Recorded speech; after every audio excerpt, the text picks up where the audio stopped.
Innal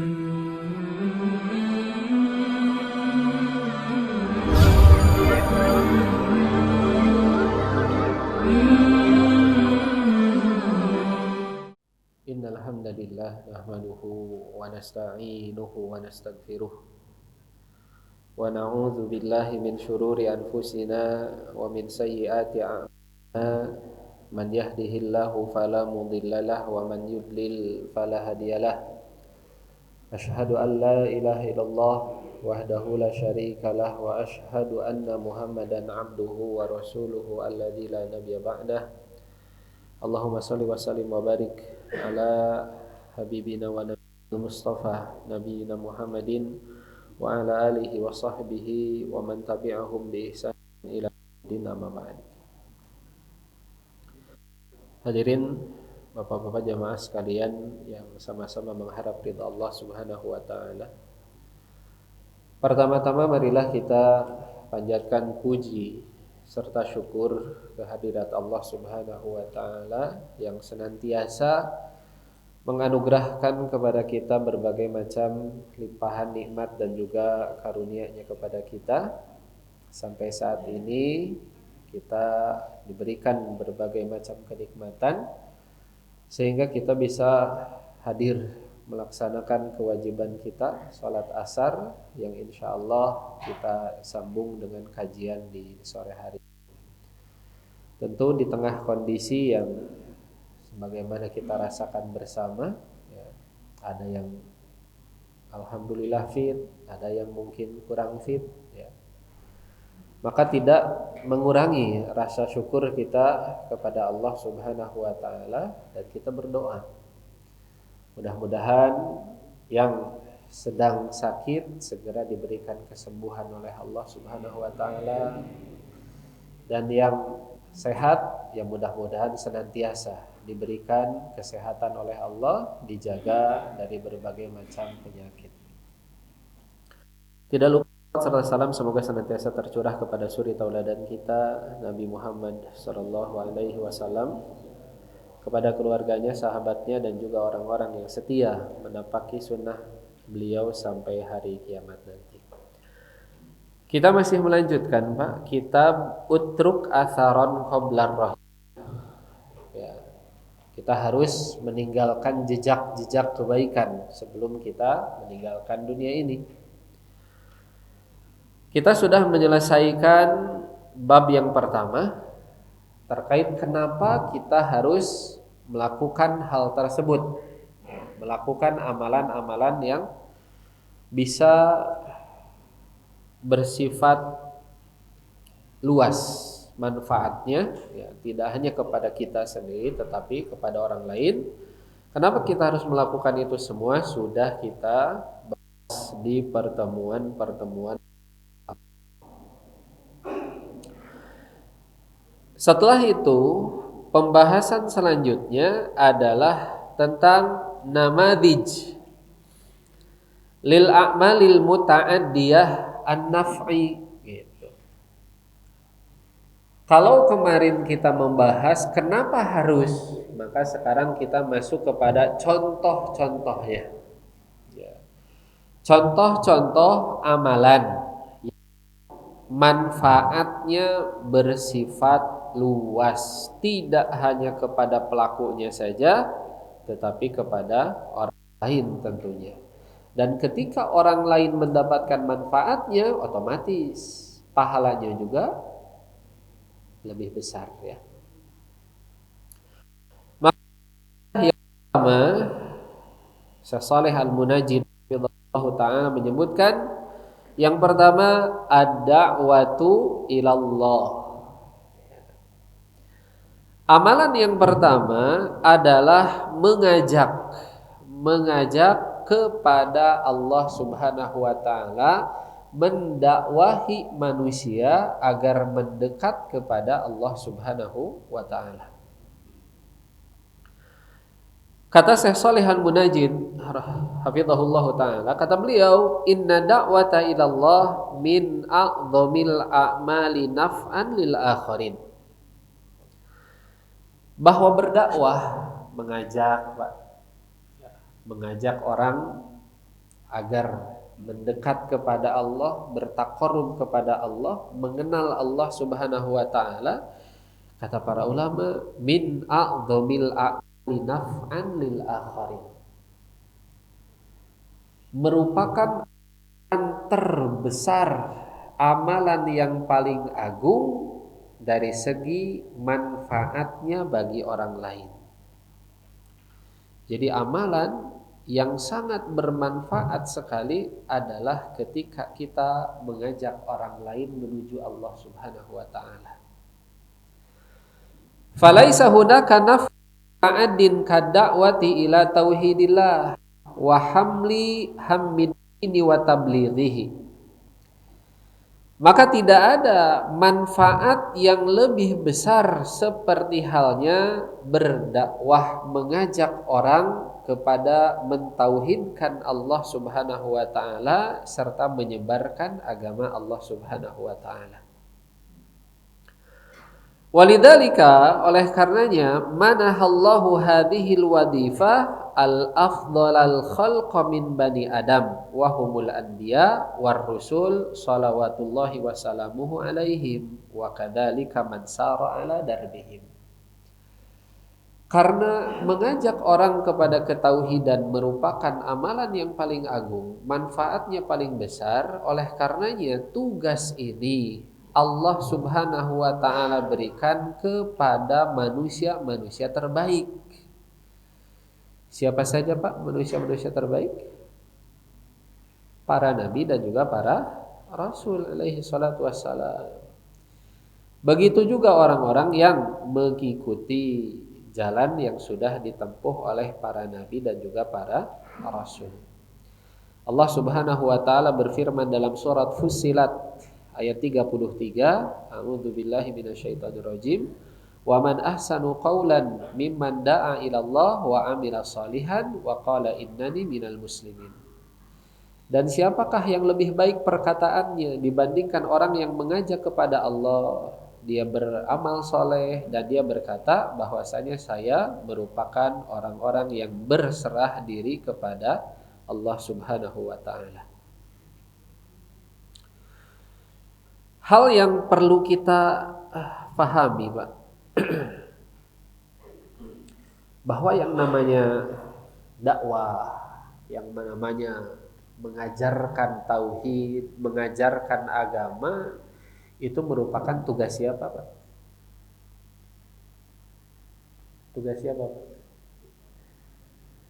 Tugas siapa? Ya, tugas kita. Kita semua memiliki tugas ini.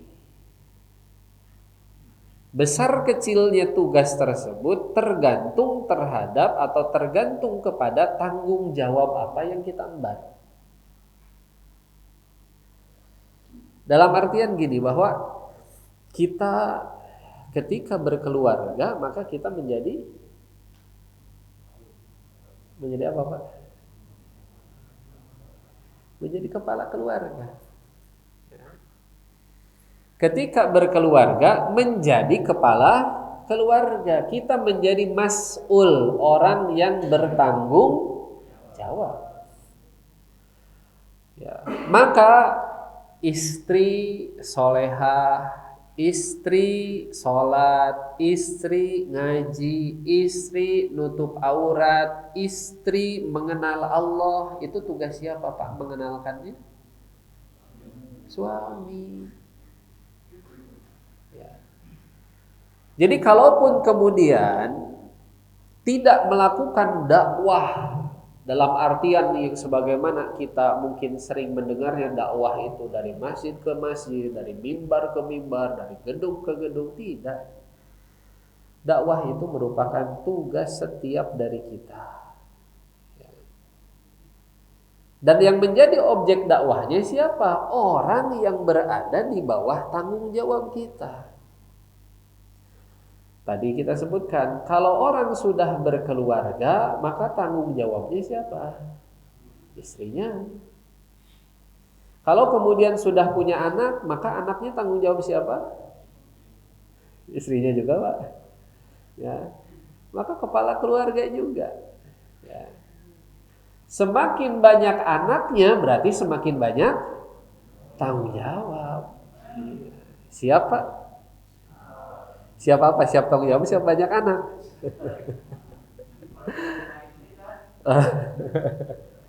Ya, mendakwahi diri sendiri kalau belum punya istri ya. Ya. Jadi bahwa tidak kemudian kita lepas tanggung jawab. Tugas dakwah ini ada di pundak kita. Sasarannya siapa, kewajibannya siapa adalah orang yang menjadi tanggung jawab kita tadi, ya istri, ya anak gitu. Ketika memilih untuk punya anak berarti harus siap dengan segala konsekuensinya, segala dengan tanggung jawabnya. Dari mulai tanggung jawab apa? Tanggung jawab apa, Pak? Menafkahi.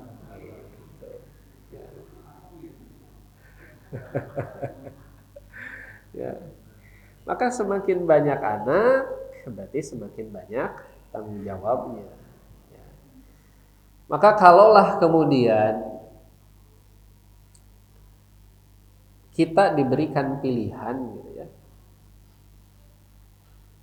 lebih utama mana, mendidik anak atau banyak anak? Ya. Banyak anak dari banyak ini ya Pak, dari banyak cabang. Apa hukum dari banyak anak Pak? Betul repot. Hukumnya apa? Banyak anak tuh hukumnya apa sih?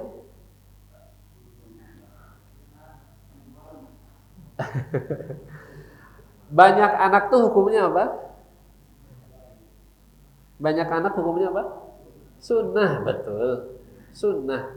Nabi SAW menganjurkan, ya tazawwajul waludal waduda. Nikahilah wanita-wanita yang subur dan penyayang. Karena kata Nabi, fa inni mukatsirun bikumul umam. Ya, karena saya akan membanggakan kalian di hadapan umat-umat yang lain. Karena umat Nabi SAW di akhirat nanti menjadi umat yang paling banyak jumlah. Ya, jadi sunnah. Banyak anak itu hukumnya apa? Sunnah. Sunnah juga. Ya. Sekarang mendidik anak hukumnya apa Pak? Wajib. Nah, ketika kemudian kita diharuskan memilih antara yang wajib dengan yang sunnah, kita ambil yang mana? Yang wajib. Sehingga apa? Sehingga ketika merencanakan punya anak harus sadar dengan dua hal ini. Bahwa mendidik anak itu wajib, sementara banyak anak itu sunnah. Oleh karenanya jangan sampai kemudian gara-gara mengerjakan yang sunnah, mengejar yang sunnah, justru apa? Yang wajibnya tidak tertunaikan. Ya. Maka tadi kewajiban kita itu adalah, ya, tadi di sini disebutkan salah satu bentuk amalan. Salah satu bentuk amalan yang paling besar manfaatnya adalah berdakwah.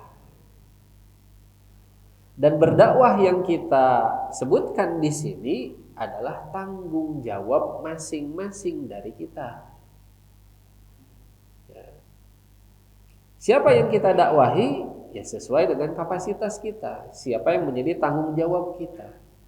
Ya, ketika kita tadi sudah berumah tangga, berkeluarga, maka kewajiban mendakwahi adalah yang pertama kepada istri, kemudian kepada anak. Gitu. Itu yang menjadi kewajiban kita. Maka jangan sampai kemudian kita tidak ada keinginan, tidak ada kesadaran untuk mau berdakwah. Saya siapa gitu. Dakwah bukan tugas saya, tugas kita. Ya, tugas kita.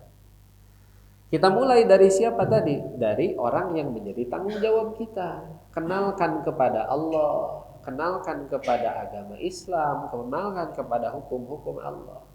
Istri, anak, gitu kan. Istri dan anak sudah, baru kepada yang lain. Rekan-rekan kita, teman-teman kita, orang-orang yang kita kenal, teman kita dari kecil misalkan, atau tetangga-tetangga kita, itu pun merupakan bagian daripada sasaran dakwah kita. Saya di Karawang punya kenalan, Mbak.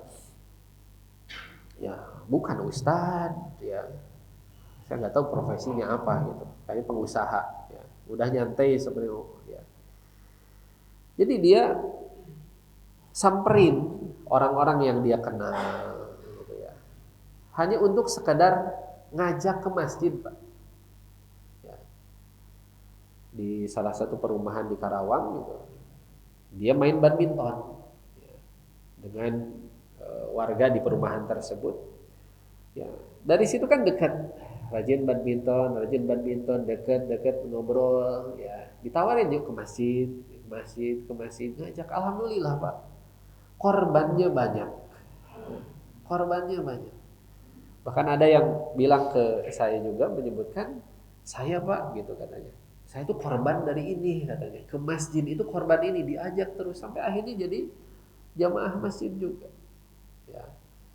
Datang ke security gitu di perumahan. Ya, ngajak ngobrol, kemudian tadi pesan tersebut masuk, ayo ke masjid, sholat. Ya. Dan Masya Allah tadi korbannya banyak.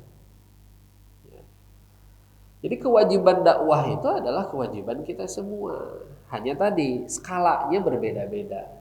Ada yang kita di luas, ada yang skalanya keluarga, ada yang keluarganya sudah alhamdulillah berarti bagian dari tetangga-tetangganya, warga-warga sekitar, kerabat-kerabatnya, sahabat-sahabat teman masa kecil, itu merupakan bagian daripada sasaran-sasaran yang harus didakwahi. Fa ahlu dakwah ilallah lam yardau li anfusihim an yarawul gharqa fala yunkiduhu. Maka kita sudah seyogianya ya, tidak pernah merasa rela ketika ada orang yang kemudian al-gharqa ya, tenggelam tanpa kemudian kita berupaya untuk menyelamatkannya. Tenggelam dalam hal apapun gitu ya. Tidak mesti tenggelam benar-benar tenggelam di sungai, tapi tenggelam dalam ya hal-hal yang jauh dari agama, tenggelam dalam maksiatnya, tenggelam jauh dari Allahnya ya. Maka kita jangan sampai ridho, biarin aja ya, biarin aja, gak usah ya. Maka kita gak boleh ridho, harus ada upaya untuk menyelamatkan mereka. Wala faqadu insaniyatahum fatarakul hayara yahiduna anit tariq. Dan kita tidak boleh kehilangan sisi kemanusiaan kita, sehingga ketika ada orang yang kebingungan, hilang arah, kita biarkan saja tanpa kemudian kita memberikan bantuan. Walam yadfanul ilma wala auqafuhu ala anfusihim. Tidak kemudian apa yang didapatkan, kita sudah cukup lama mungkin di Albina ya Pak. Tiap pekan dapat kajian di sini, Selasa belum Jumatnya di masjid, misalkan Riyadhus Shalihin. Maka jangan biarkan ilmu-ilmu yang kita dapatkan itu mengendap berhenti di kita. Ya. Bal alqau dusurar rahata wa nafadu gubarol kasal an anfusihim. Kita upayakan bahwa ilmu yang sudah kita dapatkan sedikit banyaknya ilmu yang sudah kita dapatkan itu kita sebarluaskan juga. Kita mungkin pernah mendengar Pak, sering atau bahkan mungkin mendengar hadis Nabi SAW yang mengatakan, man yuridillahu khairan apa Pak? Yufaqihu fiddin. bahwa orang yang Allah Subhanahu wa taala kehendaki untuk mendapatkan kebaikan, Allah sayang, Allah ingin hambanya tersebut mendapatkan kebaikan, tandanya apa? Ciri-cirinya apa? Banyak. Dalam hadis itu ada banyak Rasul Shallallahu Alaihi Wasallam menyebutkan tanda-tanda ketika Allah sayang kepada seorang hamba, kepada kita. Salah satunya kata Nabi Shallallahu Alaihi Wasallam, yufaqihu fiddin. Dibuat orang tersebut faham agama. Dibuat orang tersebut faham agama. Makanya kemudian beberapa ulama menjelaskan bahwa kualitas kita itu Pak bukan dilihat dari sudah selama apa kita ngaji. Ya. Wah saya sudah ngaji berapa tahun Pak sudah ngaji? Ya. Atau mungkin kita mendengar istilah sudah mengenal sunnah. Sudah berapa lama kita ngaji, sudah berapa lama kita mengenal sunnah, itu bukan jadi patokan. Tapi patokannya apa? Ulama-ulama menjelaskan buah dari ilmu itu apa Pak? Ya, amal, kan gitu ya. Dan amalan yang paling puncak, yang paling tinggi sebagai bentuk dari ilmu tadi, itu para ulama menjelaskan al-khasyah, rasa takut. Ya. Sehingga apa? Sehingga patokan seseorang faham agama itu, dapat ilmu agama, faqih dalam bidang agama itu bukan sejauh mana, selama apa dia ngaji, selama apa dia kenal sunnah, ya, sudah berapa hadis yang dia hafal gitu misalkan, sudah berapa ayat yang dia hafal, bukan. Tetapi kata para ulama, ya, tandanya adalah manakala hadir rasa al-khasyah. Apa itu al-khasyah Pak? Rasa takut. Jadi man yuridillahu bihi khairan yufaqihu fiddin, bukan sekedar ilmunya banyak, ngajinya lama gitu kan. Tetapi sejauh mana ilmu yang dia dapatkan sekalipun ngajinya belum lama. Tapi dari ilmu yang mungkin baru sedikit tersebut, sejauh mana ilmu tersebut bisa menghadirkan rasa takut di dalam hati kita kepada Allah Subhanahu wa taala. Maka itu yang berupaya untuk kita hadirkan. Ya. Jadi kita, ya, di antara amalan yang perlu dilakukan itu adalah tadi mengajak berdakwah, ya, mengajak orang untuk mengenal Allah Subhanahu wa taala. Ya.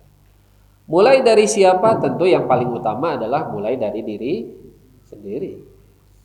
Mulai dari diri sendiri tadi, ya. Setelah diri tahu tadi sudah ngaji, dan kita upayakan bagaimana agar sedikit banyak ilmu yang kita dapatkan, ya, itu berbuah, dan buahnya adalah tadi al-khasyah, bisa menghadirkan rasa takut di dalam hati kita kepada Allah Subhanahu wa taala. Kalau bisa seperti itu, berarti dia termasuk orang yang mendapatkan kebaikan dari Allah Subhanahu wa taala. Setelah itu tadi, ya, kita kemudian dakwahi, mulai dari istri, ya. Istri tanggung jawab suami, ya. Ketika istri melakukan maksiat, apakah suami otomatis dapat dosanya? Enggak, Pak? Otomatis dapat dosanya. Nah, berarti harus siap-siap, gitu ya. Kalau memilih untuk menikah, yang belum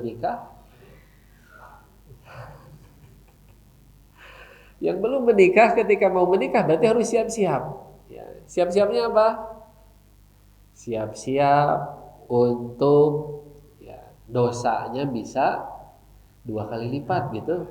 Ya, udah kita juga ya tidak lepas dari dosa, ditambah harus bertanggung jawab atas istri gitu. Siap seperti itu? Maka apakah demikian? Para ulama menjelaskan tidak otomatis. Ya. Suami itu dosa manakala tidak ada upaya, tidak mengingatkan, tidak ngasih tahu, membiarkan, sudah tahu salah, dibiarkan, sudah tahu salah, nggak diingetin. Nah, kalau yang seperti ini dia kena dosa. Dosanya apa? Bukan dosa karena istrinya melakukan maksiat, bukan. Tapi dosa karena tidak mengingatkan, tidak menasehati, tidak meluruskan. Ya. Jadi tidak otomatis kemudian istrinya tidak kerudung, suaminya dosa otomatis. Enggak, ya. Kalau kemudian suaminya sudah mengingatkan, sudah nasihati, sudah negur, bahkan pada taraf memarahin misalnya, memarahi. Tapi istrinya tidak juga berubah, ya, maka itu sudah tanggung jawab istri sendiri. Tapi kalau kemudian suaminya ridho, membiarkan, gitu, nah itulah baru kemudian dosa. Demikian juga terkait dengan anak. Ya, kita perbaiki diri sendiri, kemudian istri kita, kemudian anak kita. Ya. Yang akan dimintai pertanggungjawabannya oleh Allah terkait pendidikan anak siapa, Pak? Bapaknya. Ya. Bukan orang lain, bapaknya. Ya. Kan ada kisah anak yang masuk neraka waliyadzubillah. Ketika dia ditanya, ya, kenapa dia kenapa dia masuk ke neraka? Kenapa dia maksiat kepada Allah? Kenapa dia nggak sholat? Jawaban anak tersebut apa? Betul. Ya Allah, ya. Gimana mau sholat? Sementara saya tidak pernah diajarkan sholat sama orang tua saya. Tidak pernah diajak, disuruh, diperintahkan sholat oleh orang tua saya. Maka yang seperti ini bapaknya pun ditarik. Jadi tadi, ketika kita memilih untuk menikah, siap-siap. Ya. Bukan hanya dapat apa Pak nikah itu, dapat senangnya, gitu ya, dapat bahagianya, dapat kenikmatannya, gitu ya, dapat serunya, enggak, tanggung jawabnya juga nambah. Kemudian kita memilih untuk mempunyai anak.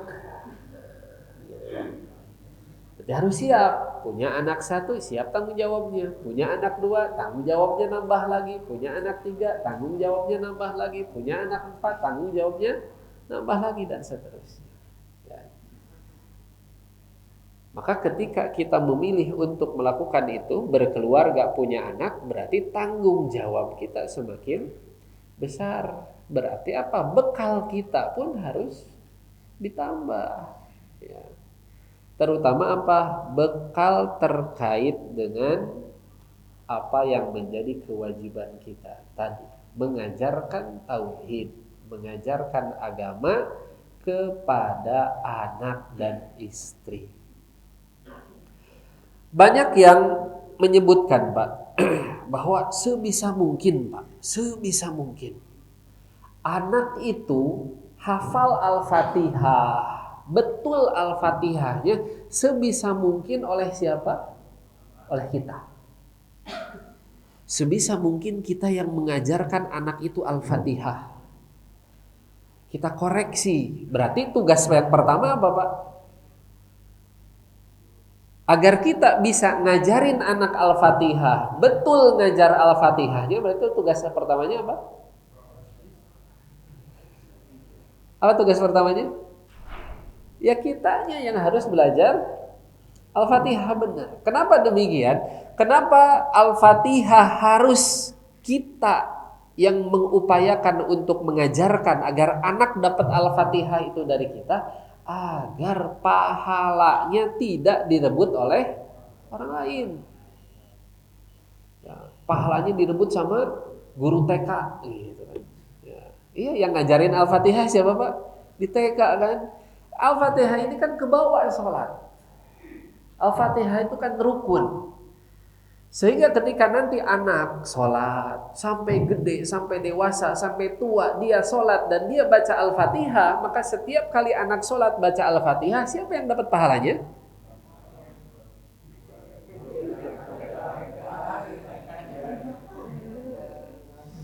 Maka yang dapat yang ngajar. Kalau yang ngajar itu adalah guru TK-nya, guru SD-nya, rugi kita. Rugi kita. Ya. Makanya tadi kita tuh perlu kesadaran bahwasanya pilihan yang kita ambil itu ada tanggung jawabnya. Memilih untuk menikah ada tanggung jawabnya. Memilih untuk punya anak ya ada tanggung jawabnya. Apalagi anaknya 1, 2, 3 dan seterusnya. Ya. Maka menuntut kita untuk belajar. Karena mereka lah ya ladang dakwah kita, sasaran dakwah kita. Ya. Investasi kita itu adalah salah satunya tadi anak, gitu, istri. Ketika kita ajarkan istri, ya maka setiap kali istri melakukan apa yang kita ajarkan, kita dapat pahalanya. Ya. Kita ajarkan anak tadi kebaikan dari mulai misalkan hal-hal yang sederhana. Ya, makannya ya makan pakai tangan kanan. Oleh anak diingat terus, Pak. Sampai besar dia terbiasa makan pakai tangan kanan. Kenapa? Diajarin sama bapak gitu misalnya. Maka yang dapat pahala itu siapa? Bapak. Ya. Maka itu yang harus kita kemudian ingat ya. Jangan sampai kemudian terlewatkan, terlupakan ya kebaikan-kebaikan tersebut dan kita luput dari adanya tanggung jawab tersebut. Kemudian di sini disebutkan adalah ta'limun nas al-ilman nafi. Bentuk yang lainnya Pak adalah mengajarkan orang lain ilmu yang bermanfaat. Nah, kadang-kadang kita itu memahami bahwa ilmu yang bermanfaat ini hanya sebatas ilmu agama saja, tidak. Ya. Kita mengajarkan orang lain keterampilan yang dengan keterampilan tersebut orang bisa menyambung hidupnya, Pak. Dia punya keterampilan bisa bekerja, ya. Hal-hal yang sederhana gitu. Kita ajarkan orang yang kita kenal keterampilan yang dengan keterampilan tersebut dia bisa bekerja. Ya. Bekerja itu pahala bukan, Pak? Pahala. Ya. Bekerja itu pahala. Ya. Tujuannya banyak sudah pernah kita bahas. Yang belum menikah tujuannya apa? Bekerja. Iya. Menyambung hidup. Ya. Betul. Daripada di dalam hadis dan juga di keterangan para ulama, daripada kemudian orang tersebut mengandalkan orang lain, jadi tanggungan orang lain, meminta belas kasihan keluarganya, ya. Daripada saya jadi beban untuk keluarga, daripada kemudian saya nunggu pemberian dari keluarga, saya milih kerja gitu. Maka itu akan jadi pahala. Itu merupakan bagian daripada ibadah. Dan ketika kita mengajarkan, ya, kita ajarkan keterampilan-keterampilan yang dengan keterampilan tersebut dia bisa kerja. Itu pun merupakan bagian daripada ibadah. Ya. Jadi mengajarkan ilmu itu bukan terbatas kepada tadi sholat, ya, puasa, Quran, tauhid, bukan sebatas itu, termasuk tadi ya mengajarkan seseorang keterampilan yang dengan keterampilan tersebut dia bisa menyambung hidupnya, menafkahi dirinya sendiri, menafkahi keluarganya. Maka itu pun merupakan bagian daripada amal soleh. Pahalanya besar. Ya. Dan para ulama menyebutkan ya bahwa para nabi dan para rasul itu profesinya apa sih Pak? Untuk menyambung hidup. Nabi Adam profesinya apa? Nabi Adam profesinya apa kira-kira Pak? Sudah ada profesi belum di zaman Nabi Adam? Ya.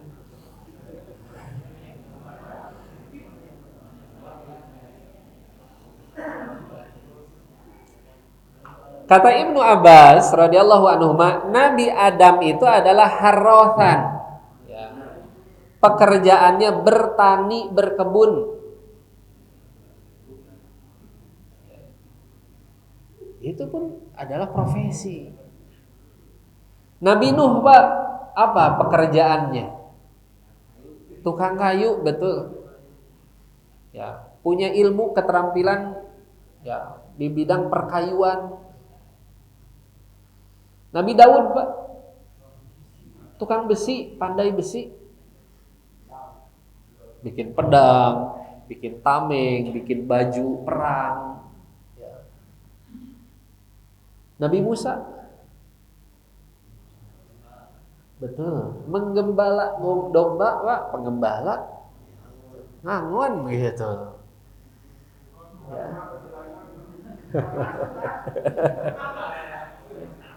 Jadi maksudnya ya, kata para ulama, jangan kemudian kita menganggap ya bahwa bekerja itu bukan bagian daripada ibadah.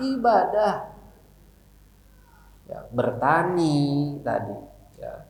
Kemudian di bidang perkayuan, di bidang besi, ngangon, itu merupakan bagian daripada ibadah. Para nabi profesinya itu. Dan ketika kita mengajarkan orang, ya mengajarkan bertani, mengajarkan berkebun, mengajarkan tadi perkayuan, mengajarkan perbesian, gitu kan? Dan profesi-profesi yang lain, ya, maka itu termasuk dari bagian ta'limun nas al-ilman nafi, mengajarkan manusia ilmu yang bermanfaat. Ya. Kata Nabi SAW, sebaik-baiknya rizki yang dimakan oleh seorang hamba itu adalah yang dihasilkan lewat pekerjaan yang menggunakan tangan, Pak. Jadi sebaik-baiknya rizki, kata Nabi SAW, yang dimakan oleh kita adalah rizki yang kita peroleh dari hasil bekerja menggunakan tangan. Itu yang paling utama. Nah, yang pakai tangan apa saja? Tani, ya. Apalagi Pak? Ya semua tadi, betul. Ya.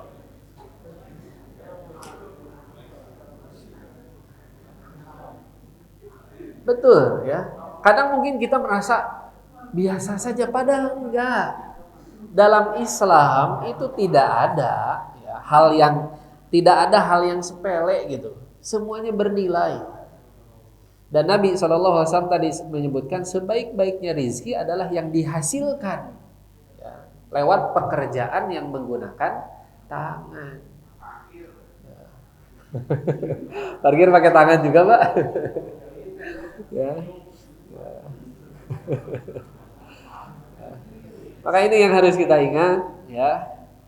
Di antara bentuk dari amalan yang manfaatnya besar, pahalanya besar, satu berdakwah. Ya, dakwah siapa? Dakwahi diri sendiri tadi. Ya, belajar dulu sampai kita paham. Kemudian dakwahi istri, dakwahi anak, ya, kemudian orang-orang sekitar kita. Kemudian ajarkan ilmu yang bermanfaat, tidak terbatas kepada ilmu agama saja. Tetapi keterampilan-keterampilan yang dengannya seseorang bisa menyambung hidupnya, bisa mencari nafkah, maka itu pun merupakan amalan yang pahalanya besar. Ya. Dan masih banyak yang lainnya, dan itu insya Allah akan kita sambung di kesempatan yang lain. Untuk saat ini kita cukupkan dulu sampai di sini. Mudah-mudahan bisa bermanfaat untuk kita semua ya.